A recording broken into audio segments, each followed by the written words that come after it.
ಸತೀಶ್ ಜಾರಕಿಹೊಳಿ ಸಂಬಂಧಿ ಮಂಜುನಾಥ್ ಮನೆ ಮೇಲೆ ಇಡಿ ದಾಳಿ ವಿಚಾರಕ್ಕೆ ಸಂಬಂಧಪಟ್ಟ ಹಾಗೆ ಬೆಂಗಳೂರಿನಲ್ಲಿ ಸಚಿವ ಸತೀಶ್ ಜಾರಕಿಹೊಳಿ ಹೇಳಿಕೆಯನ್ನು ಕೊಟ್ಟಿದ್ದಾರೆ. ಸಂಬಂಧಿ ಮಂಜುನಾಥ್ ಮನೆ ಮೇಲೆ ಇಡಿ ದಾಳಿಯಾಗಿತ್ತು.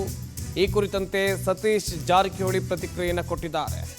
ನಮ್ಮನ್ನೇ ಟಾರ್ಗೆಟ್ ಮಾಡಿದ್ದಾರೋ ಏನೋ ಗೊತ್ತಿಲ್ಲ, ಪೊಲಿಟಿಕಲ್ ಉದ್ದೇಶದಿಂದ ಮಾಡಿದ್ದಾರಾ ಗೊತ್ತಿಲ್ಲ, ನ್ಯಾಚುರಲ್ ಆಗಿ ಮಾಡಿದ್ದಾರೋ ನೋಡಬೇಕು, ರಾಜಕೀಯ ದಾಳಿ ಆಗಿದ್ರೆ ಕಾನೂನು ಹೋರಾಟವನ್ನ ಮಾಡಬೇಕು ಅಂತ ಬೆಂಗಳೂರಿನಲ್ಲಿ ಸಚಿವ ಸತೀಶ್ ಜಾರಕಿಹೊಳಿ ಹೇಳಿಕೆಯನ್ನು ಕೊಟ್ಟಿದ್ದಾರೆ.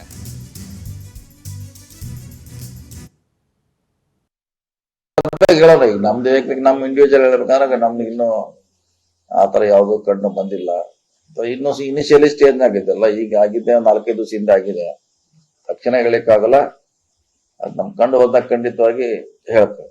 ಅದೇ ಹೇಳ, ಅದು ಗೊತ್ತಾದ್ದಾಗ ಹೇಳೋಣ. ಈಗ ನಮ್ದು ನಮ್ಮ ಇಂಡಿವಿಜುವಲ್ ಹೇಳ್ಬೇಕಾದ್ರೆ ನಮ್ಗೆ ಇನ್ನೂ ಆತರ ಯಾವ್ದು ಕಂಡು ಬಂದಿಲ್ಲ. ಇನ್ನೂ ಇನಿಷಿಯಲಿ ಸ್ಟೇಜ್ ಆಗಿದ್ದಲ್ಲ, ಈಗ ಆಗಿದ್ದೆ 4-5 ದಿವಸದಿಂದ ಆಗಿದೆ. ತಕ್ಷಣ ಹೇಳಿಕ್ಕಾಗಲ್ಲ, ಅದ್ ನಮ್ ಕಂಡು ಹೋದಾಗ ಖಂಡಿತವಾಗಿ ಹೇಳ್ತೇವೆ. ಅದೇ ಹೇಳ, ಅದು ಗೊತ್ತಾದ್ದಾಗ ಹೇಳೋಣ. ಈಗ ನಮ್ದು ನಮ್ಮ ಇಂಡಿವಿಜುವಲ್ ಹೇಳ್ಬೇಕಾದ್ರೆ ನಮ್ಗೆ ಇನ್ನೂ